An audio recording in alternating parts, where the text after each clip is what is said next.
All right, Chance, let's get right to it. It had been 2 years to the day since the Ely De La Cruz cycle game at Great American Ballpark, and number 44 in red was at it again that night. Triple, single, homer. He drove in half the Reds' runs, and he got dirty that night, Chaz, to which Terry Francona said, when he's dirty, we're good. And if there's a way to simplify the impact Ely De La Cruz has on his team, that might be it. When he's dirty, the Reds are good. But that night at Great American Ballpark, it wasn't simple. It was more complicated because that performance came against a team that required you to get through almost half the lineup before somebody finally stepped in the batter's box who hadn't won an MVP. Against that team, the New York Yankees, and against that lineup, and all those MVPs, Ely De La Cruz was the best player on the field, and the Reds won the game. Reds won the series. But aside from the fact that Ely De La Cruz almost had another cycle, anything else in that series against the Yankees cause you, Chaz, to hearken back to the Reds of 2 years ago? You know what's funny? I've been quite literally thinking about the game from Tuesday since I actually went back and listened to the whole radio broadcast just because that sounded fun. I'd completely forgotten that Ely was a double short of the cycle. That was everything that and it reminds me a lot of that cycle game for this reason. I remember saying this that night. Ely hit for the cycle, Joey Votto hit 2 home runs, but the real story of the night was the return of the belief of baseball in Cincinnati and the Reds. And I feel very similarly about Tuesday's game. Maybe not quite to that extreme because the Reds weren't coming off the 100-loss season, the terrible rebuild that they had just been emerging from. But, Chase Burns' debut, Gavin Lux had the walk-off. There were all of these beautiful mini moments. But the thing I keep hearkening back to the most is just the reward that fans got, the inspirational quality that game has towards a fan base, and then just kind of the belief of seeing the Reds reach a certain level. The Reds can get there. It was the first time all year I really reconsidered what the upside of this Reds team can be. It had that big of an effect, I think, on what this season kind of feels like. Game 1, great win. Game 2, like you said, De La Cruz got dirty. The Reds take the wraps off Chase Burns. There was an edge-of-your-seat, extra innings feel and finish against the Yankees. There were big crowds. For a Monday, huge crowd. Tuesday, almost 40,000 against the Yankees. So there were some feels. There were some moments. The question is, are there more nights like that for the Reds in the second half of the season? You alluded to it earlier, that series might be a showcase series in some way. The Reds performed well, won the series, and yeah, there are some similarities in the way things feel to 2 years ago, but there are also some very stark differences, and we'll dive into some of those on the show today. Welcome to Power Stacks, proud members of the Growler Podcast Network. Coming up on the show this week, he's got 2 World Series rings, and he also has more than a few takes on this current edition of the Cincinnati Reds. How about this? Johnny Bench checks in with Chaz. With might takes, first, as you said. With hot takes. Might be the first Hall of Famer that's checked in on Power Stacks. Also, perspective, experience. The Reds' go-to guys in that category and why it matters. And the day the music died at Great American Ballpark and why the reason the music died was stupid at Great American Ballpark. That story's on the way. But let's jump into the leadoff spot right now. I talked to former Red Fernando Cruz this week. You know Fernando Cruz, all-time good guy, incredible story, not just a baseball story, incredible human story. The splitter is still a gift from God. He's got a ton of strikeouts. He's doing well in New York. It was good to catch up with him and find out that things have worked out for him. Things have worked out for the Yankees in acquiring Fernando Cruz. But it just makes you think back that the Reds deal for Jose Trevino that sent Cruz to New York, bought Trevino to Cincinnati feels like one of those real win-win deals where each team got what they were looking for in that trade. And so I ask you now, half a season in, what is the Reds' perspective now, seeing half a season worth of Jose Trevino in the Reds clubhouse? What's the opinion on not only Trevino, but also the addition of Gavin Lux, what those two players represent, and what they've brought to this clubhouse so far? Well, it sounds great on paper. Let's bring in and make a point to bring in guys who had won, guys who had been there, guys who had a real tangible fear of what it takes when you have that experience. And in Trevino and Lux, they got two guys who had just played in the World Series. And then, of course, Austin Hayes had playoff experience. Brady Singer had playoff experience. That had been, or that was an emphasis for the Reds during the offseason. But you can make the case, how much does that really matter? What does that really do? When times get tough, does that really show up? Well, on June 6th, the Reds had that players-only meeting led by Trevino and Lux, where they quite literally reflected on their experiences in deep playoff runs. And I even said this to Jose. I said, it was no surprise to me that you were very vocal. We've all known that Trevino has been a vocal leader. Lux called him the vocal leader of the Reds all season. You saw that with him being instantly rewarded with a contract extension, how quickly he made a strong impression in Cincinnati. But to me, what was so fascinating about this story in this meeting was Lux's role. Because the story of his season is he was the young guy in LA. Now he's kind of the old guy in Cincinnati. He's been doing this longer than TJ Friedel and Tyler Stevenson has. In LA, he was, I believe, aside from Andy Paez, he was their second youngest regular contributor. The reversal in role and the first opportunity to really kind of put on that hat and speak up in a players only meeting like that idea to me was fascinating. So in the Reds dugout the other day, I caught up with Lux about the message, about the inspiration from the Dodgers playoff run that they went on last year, and what it's been like kind of taking on a new role during what's been, I think, a very underrated and strong season that he's having as well on the field in Cincinnati. Meeting you guys had before the Diamondback series and the way the energy has impacted the team, you've been given some credit for that. Kind of what led to you kind of speaking up in Neville?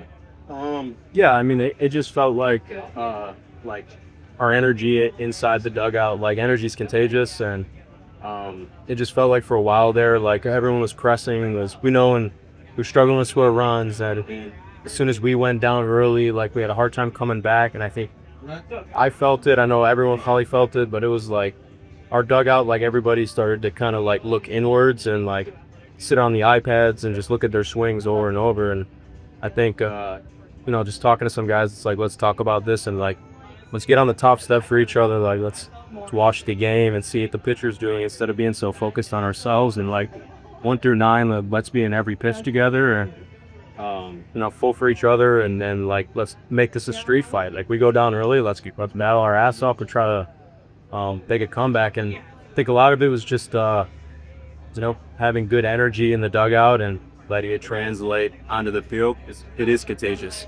A big part of the story of your season almost is going from the young guy in LA to one of the older. I feel like this is kind of a cool moment in that progression, you becoming the old guy. Yeah, I think just in the past when I've seen just in LA at least, when we were good, it was 1 through 9, we were really pulling for each other hard, and when we weren't, it was everyone was just looking at the iPads. Kind of similar here, and I think just being around some older guys is let's watch the game, and not only are you pulling for your teammates in the box, but you're watching the game. You're seeing what the pitcher has that day, because he might throw a lot of changeups, but he doesn't feel good with it that day, and he's just spinning the ball. So just paying attention to what the game is or what's going on in the game, and obviously, like I said, pulling for your teammates is all that stuff is huge, and it's just trying to create that winning culture and build that up over 162 games. And you might not remember, was there a moment in LA where maybe that happened and that conversation happened and you were on the receiving end? Yeah, it was right before the playoffs. Actually, it was if we go down early, we're gonna fight our asses off to scratch every single run across that we can. And when we were doing that, in San Diego, it was we went down 2-1, and it was let's go, street fight this shit and try to battle back as best as we can. And in the playoffs. Then in the World Series, in Game 5, we were down by 5 runs and scored 5 in the first inning. We were down 6.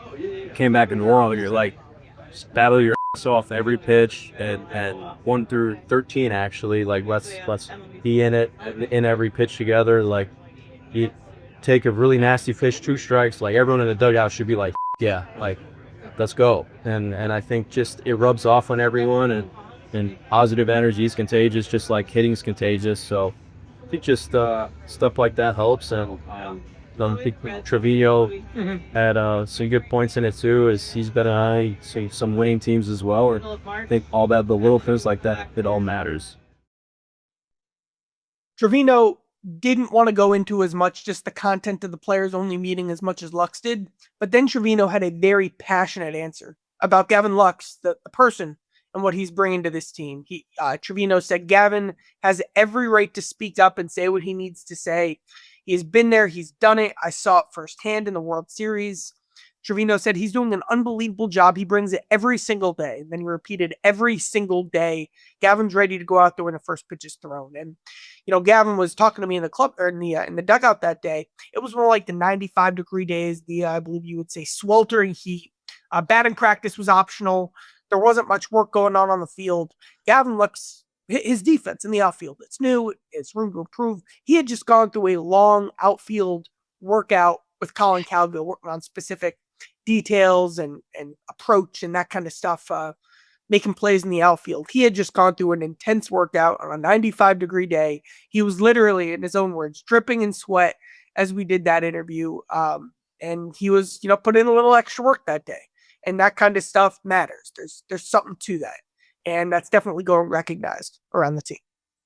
As we get to know these guys, just the fact that this was in the dugout at 4:30 in the afternoon, it was hot. He was in his workout gear, but he was still passionate to you in explaining the speech or the meeting. So you can imagine what the passion was like inside the clubhouse when he was talking to his teammates. And it does matter. Baseball's a long season. You can't get too high or too low every day. You got to pick your spots for meetings and speeches and those things. But when they come from the right player, from the right perspective, from the right place emotionally, it does matter. We're all human. They're humans. And things like that Gavin Lux and Jose Trevino are doing have had an impact on this team. And it's been fascinating to get to know both of them a little bit more.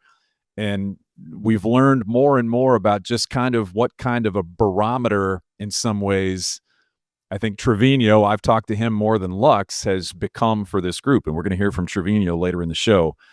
But that's good stuff. This was a big week, Chaz. Chaz got to showcase his new sport coat this week. I did. It was downtown. It was a lovely affair. Chaz strolled in on the red carpet with his phone in hand to talk to some guys. The Big Red Machine had a bash at the Aronoff downtown, celebrating 50 years since the first of back-to-back World Series winners for that group. That group, the Big Red Machine, they put the franchise on the map. This was a very special night for those players, but anytime they get together over the last, however many years it's been, whether it's the Great Eight or just other members of those squads, they bring something back. And when they get together, they bring back a feel. And that night had all of the things that you would expect to feel from a team and some of its aging stars and aging contributors. But you can get a lot from that group. We always talk about perspective and context. And if you want anything, those things or anything else, all you got to do is ask when it comes to the man they call John. John Bench, Chaz, you asked and he responded and said what? Well, first, let me just say this. The event last night, the coolest thing to me was, I've been to a lot of these baseball events, Reds Fests, caravan, team reunions, bring guys. Of all the events I've been to, this was the one that I felt like it was for the players. And that was so cool. Like, that was my big takeaway from the night, how much it meant to the players and how it meant maybe more to them than anyone else in the room, which was, that's kind of what made the event for everyone, seeing it mean so much to the guys themselves. the craziest part of the day from my perspective was around 4:30ish, 5 o'clock. They, just there was like a media workroom, and they just bring the team into the media workroom. So there was the big red machine just sitting down and hi team. Go up to Johnny. I talked to a bunch of the guys, chit chat. I got an interview as well with Johnny Bench. I started him off with a question about Terry Francona, and then Johnny had takes. He was ready to talk about this year's squad. Here's Johnny Bench talking about first Francona and then some other topics with the 2025 Reds. The difference in a good manager and a great manager is a good manager will tell you that there's more than one way to skin a cat. A great manager will convince the cat that it's necessary. So the idea that Terry's history and all the stuff that he's done so far proves that he can get guys to play.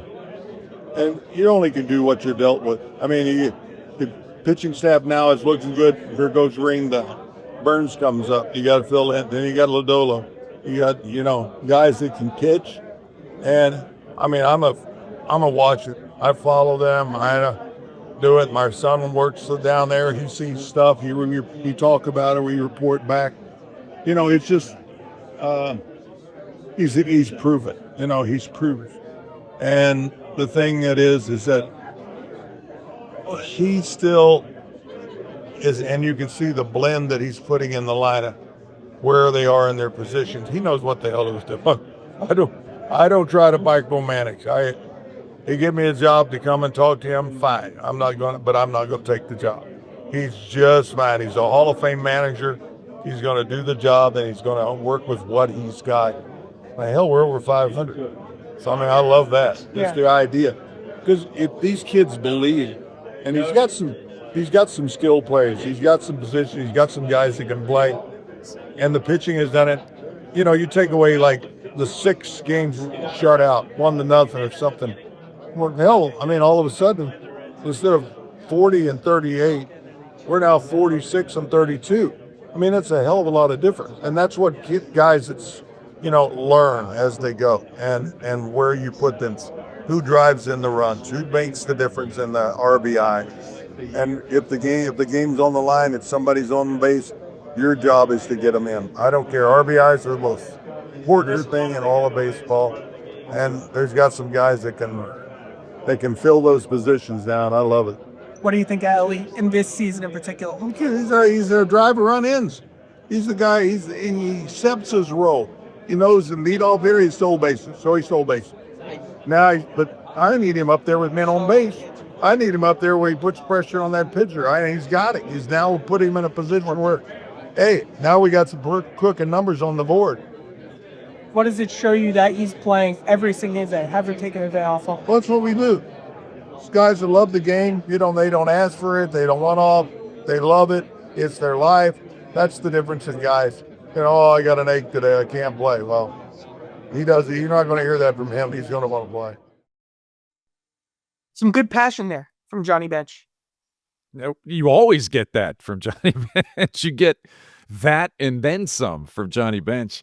The other part about that, and this is just a tough reality, is it was 50 years ago that those guys won these titles. And, when you said this event was for the players, I think you're dead on. And it also drives home the reality of the players who weren't there. Rose, Morgan, Gullett weren't there. And that list, because life is life and the cycle is the cycle, that list is going to get longer of guys that aren't there for these. And so I was talking to Doug Flynn, and he said, listen, one of the best moments of that so far of their reunion was when they first got back together, just those first times seeing each other and those hugs, guys that you practiced with and fought with and battled with and won with. Those kind of bonds are just different, and reuniting that group after all this time. Now they've seen each other, and some of them have stayed in touch to a certain degree, but to bring them back together, and as you said, to make this a weekend and an event for them, it's going to continue at Great American Ballpark. It was emotional. It was emotional just to see people relive some of those memories in some of those games.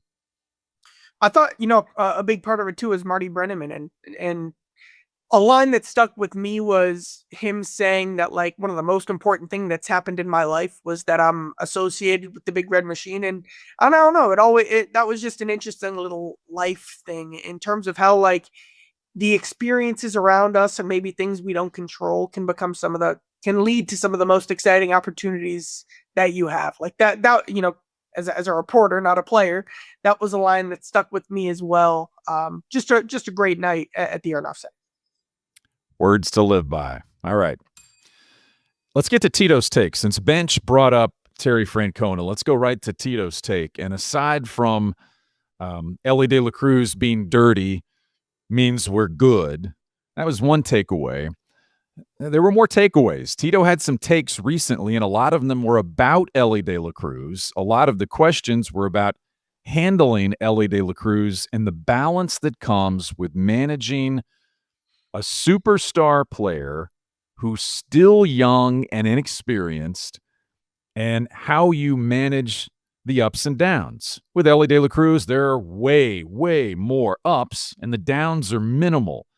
But there's still the shaping of a young player in the major leagues for a relatively short amount of time, and how you manage that personality and sometimes the tough love that might be required. You could call it tough love, or you could just call it coaching. But a lot of times dealing with stars, people are afraid to do or say certain things. Ely De La Cruz is not perfect. No one is. How is Terry Francona handling the balance of his superstar player? It's just not been a clean week for Ely, not knowing what the score was in extra innings. We can talk more specifically about like the mechanics of Ely's throws if you want. The most interesting thing to me is kind of the public facing side of this. And there's a very, very, very strong connection with how this is being handled privately as well. I think here's the best way to explain it. And I mean, I've said this before, like, I view David Bell's career at Cincinnati as a success. When you look at, well, maybe not a success, but as a career that had a lot of successful moments. But when Ely made mistakes, like, for example, the famous pop-up that fell between Ely and India last year, no communication, Ely kind of laughed it off. David Bell's comment publicly was, a pop-up was dropped. In the passive voice, there wasn't that same communication, and here we go, ring the bell, accountability, specifically publicly. And that's something that was a big part of the draw of the idea of the qualities that Terry Francona would bring to the table. Well, how did Terry Francona handle privately and publicly Ely not knowing what the score was in extra innings and nearly changing that entire inning by nearly making a terrible base running mistake? Well, Terry Francona went up to Ely De La Cruz, and then he told us all about it. He told Ely, you're better than that. That's not what the best players in baseball do. Remember, that was the whole theme. That was the whole thesis statement for this season. When he met with Ely in the DR, be the best player on the best team in baseball. And then Terry said that Ely came back in and apologized and said it wasn't going to happen again. Like, that's a big theme of what this season has always been geared to be, for coaching Ely out of the mistakes that he had been making earlier, and that maybe hadn't been addressed in a specific way publicly earlier in Ely's career. It's part of Francona's approach. It's a big difference with how Francona is handling this season. Not that what David Bell and his approach was doing was wrong or poor. It's just that the Reds recognized and made the decision that there had to be a change, specifically in situations like this. And there was a very, very, very clear and stark difference with how Terry Francona managed this one. He's been open. Terry Francona is honest. You can ask a question and you're going to get an answer. Very rarely does he talk around something that some might consider, oh, we keep that in the clubhouse. He's going to give you an answer. He's going to say something. He shared those things with us, and not just about Ely De La Cruz. But going back to De La Cruz and how he plays in the field, it's been interesting also just to hear Francona talk about De La Cruz as a defender. And I like that he got into this week just a little bit of the mechanics of he's a long levered player. And you can think about that. He's tall and long arms, long legs. And a lot of that are part of his great advantage as an athlete. But there's also some other things that go into that. And then the other thing was He can make any throw. He can make any play. But there's an internal clock depending on the runner, depending on the length of the throw. And he got into some of that too, and it was good insight into Ely, the defender at shortstop. What did you take from that? Yeah, Terry Francona breaking down kind of the arm angles with the arm length was something that I'd heard before, that I'd considered before, and clearly that's been something that they've talked about. Now you see the positives of that, you see the negatives of that. Part of that will be something Ely has to live with, but part of it also is something that creates opportunities that maybe other shortstops don't have. There's also this, and here's something that grinds my gears. You ready? Oh, grinds your gears. Everyone says, all right, move him to the outfield. Check out what's going on in Pittsburgh and how moving O'Neill Cruz to the outfield has led to, has Pittsburgh lost O'Neill Cruz? He certainly looks lost right now with the whole style of how he's playing in June and some hustle moments that have been concerning. Like, you can't just move someone to the outfield and just say that's going to, it's just like changing the lineup doesn't save the offense. It's like, that's not a correlative thing that you just do that just fixes certain things. And two, just a reminder too, that I still think Ely is at least an average defensive shortstop, even though maybe it's not as clean as it was for stretches last season. I do think this is maybe just more a bit of a slump. I think he'll get out of this and that he'll find a stronger level, but I still think he's about an average shortstop. Moving Ely to the outfield isn't just a simple switch that you flip to save the offense. And then infield depth as a whole is a concern anyway. And it's not like you would move McLean to short, but then who plays second? We can go down that rabbit hole another day. It's not that simple, and Ely probably is still underrated defensively for the positive contributions he does make when you look at just in terms of the aggregate, how many outs is he saving versus how many outs is he allowing. Agreed, and it is complex, but you've got Ely De La Cruz. And that's where the coaching side comes in. Like this is what it's all about, figuring this out and having a really young guy and having him continue to progress forward. I still feel more than fine about him at short. A really young guy is what you said. And going back to David Bell, and I agree with you about how David Bell handled it and didn't handle it. But one thing he said when he was talking about the coaching staff and the clubhouse, when De La Cruz was first coming up, he alluded to the fact that I want everyone to be exactly the right person who gets their hands on or has influence on Ely De La Cruz. That's still the case. That's still the case, and that's still important for the development of the best player that you've got and your generational talent in Ely De La Cruz. One more thing on that note. I mean, like, for example, like heading into the 2024 season, I wrote a big story about like the next step for Ely. And there was a thing like, all right, he had this big meeting with David and Freddie Benavidez about handling everything about the spotlight, stardom, and everything like that, and what the next couple of years like were going to be like for him, or preparing for that. Freddie was doing a lot behind the scenes, kind of with that side with Ely on David Bell's coaching staff. Critical role that Freddie Benavidez was playing. Still playing that role with all that. Except now, Freddie also coaches the infielders. And, when Tito was talking about the clock, it's like, that's something Freddie is really working with him on. Jeff Pickler was more the technical coach with Ely from an infield side with the previous staff. Freddie has now added that onto his plate. Big fan of Freddie. Freddie's one of maybe the most underrated piece of the Reds organization over the last 20 years. Also a very strong relationship with Ely. Also, Joey Votto might think he's the greatest coach in the history of baseball, and I think Joey knows what he's talking about. So that's an important relationship to track too, as you look at what's really happening on a tangible level to improve Ely's defense. Jumping inside Charlie's notebook now, and there's a page from my notebook in here as well. I mentioned in the tease that it was the day the music died at Great American Ballpark, and here's what that means. Jose Trevino's walk-up music is Hip Hop Hooray by Naughty by Nature, early 90s Naughty by Nature. But his walk-up music facing his former team for the first time, the Yankees, where he spent, 3 years and built some great relationships and had some great moments there. his walk-up music was different to start that series. He walked up to Hello by Pop Smoke. That's Aaron Judge's walk-up music. He walked up to Rooster by Alice in Chains as he faced Carlos Rodon, his former teammate, former battery mate. And there were good things from the Yes broadcast where they caught Trevino smiling, Aaron Judge in the outfield tipping his cap. The captain of the New York Yankees, in a very classy gesture, looks back at his former teammate and recognizes, hey, I got you. I hear you. And then Rodon was a little bit different, but there was an exchange.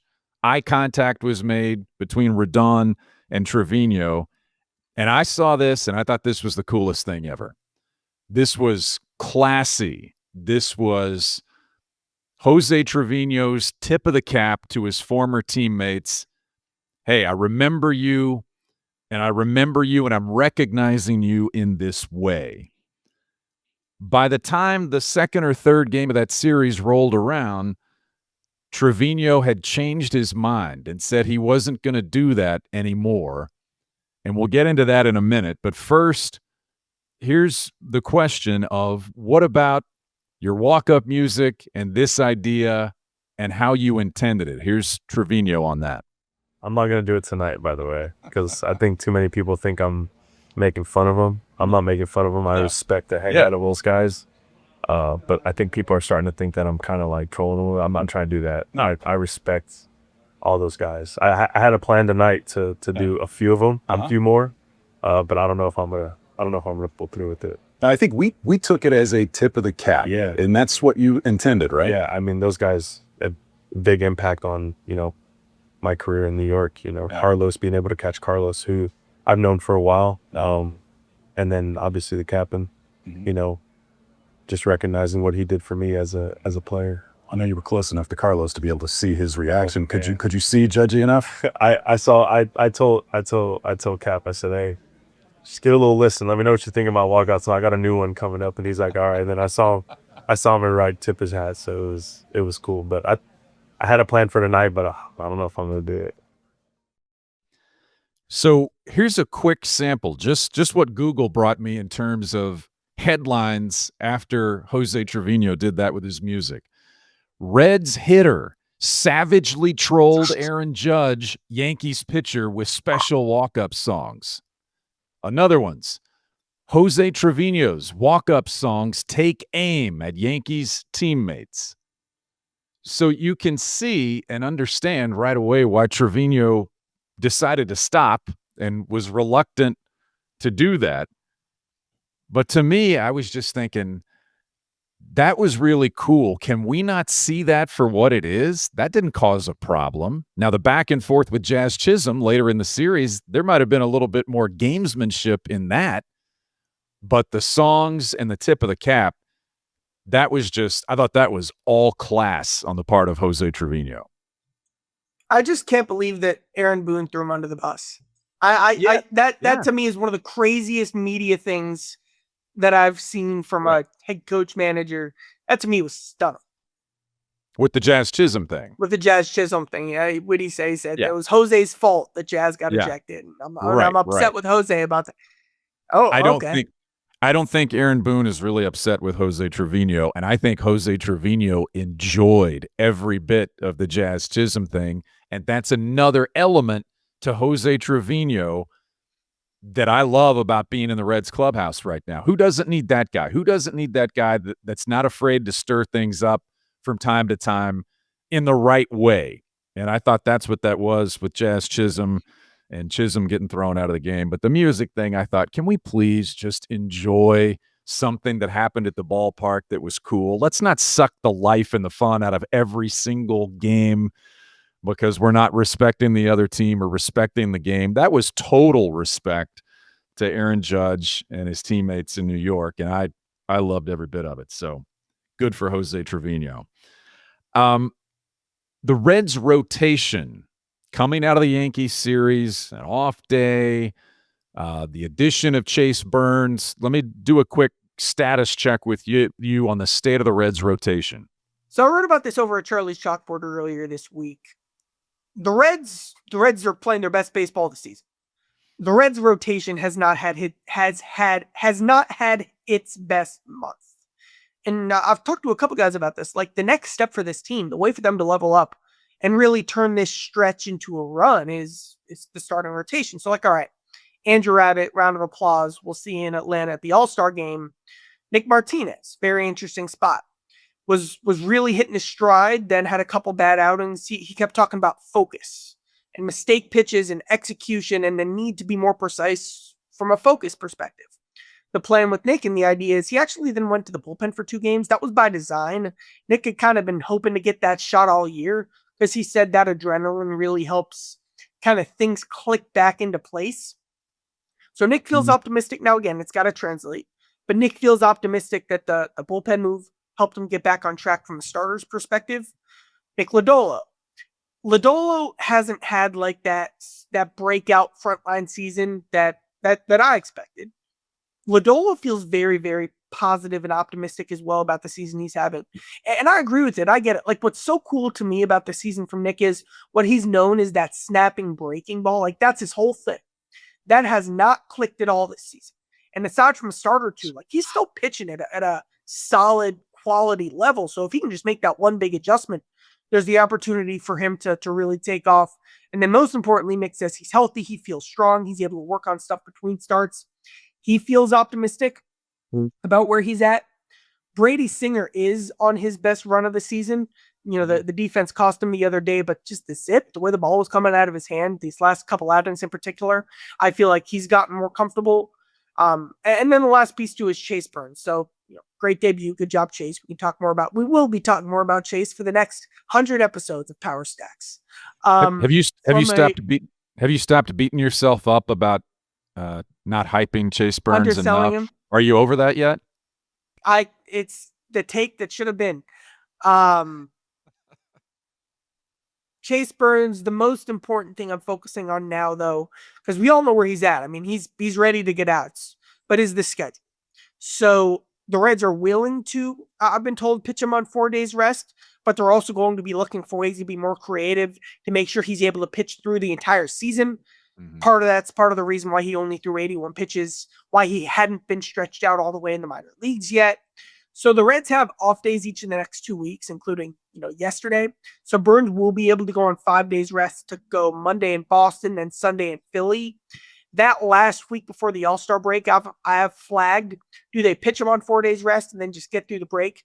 Or do they build in a spot start for a Chase Petty or a Brian Van Bell or a bullpen day to try to get Burns an extra day? That'll be interesting to me.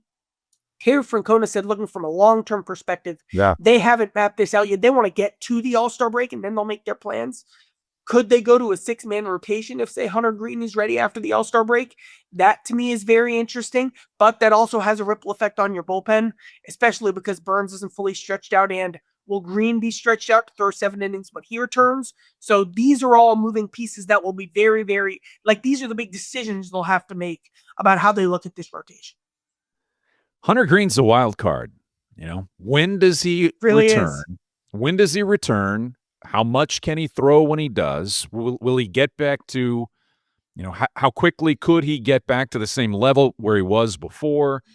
But just when? And just to add to what you already said, Francona said this week that Hunter Green is going to join the team in Boston on the first half of this next road trip and throw, because they wanted the big league staff and the big league front office guys to see him in person as they evaluate where he is and maybe try to lay out some sort of a timeline for him getting back. So hopefully there's a little bit of information on Hunter Green's coming in the not too distant future.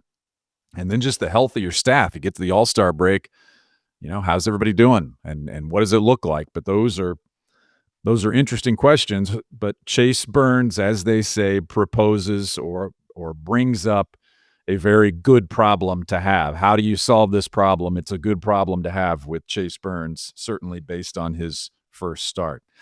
Don't forget the new X address at PowerStacksPod. And don't forget the email, powerstackspod@gmail.com. You want to partner with us? We're doing some really cool things with some other businesses. We can tailor something to your liking. Hit us up on the email and be part of the Power Stacks community and the larger, with more exposure and more reach, Growler Podcast Network. It's getting fun, doing some fun things. Chaz, up next is a Great American Ballpark. The San Diego Padres, the National League West. What a log jam of good teams that is, just especially with the Dodgers, Padres, and Giants. You're going to see Manny Machado and Fernando Tatis. How do you see this series shaping up? This is a loaded lineup. It's also a team the Reds are chasing. A big weekend for the starting rotation. Exactly the point that I was talking about earlier. You look at a Reds team that I still do feel is getting better offensively. Does Austin Hayes return today? We'll know that in a couple hours. McLean looks better. Steer looks better. Ellie's doing his thing right now. Friedel's, you really are confident and comfortable with where he's at. How much can that trend continue? While probably the starting rotation has to have some breakthrough games stretched together, especially when, even with Thursday's off day, the bullpen still has had some big asks recently, and you'd like to give that group a bit of a blow. That, to me, is the part of the series that's the most interesting. Got to be fun. Coming off a big series against the Yankees.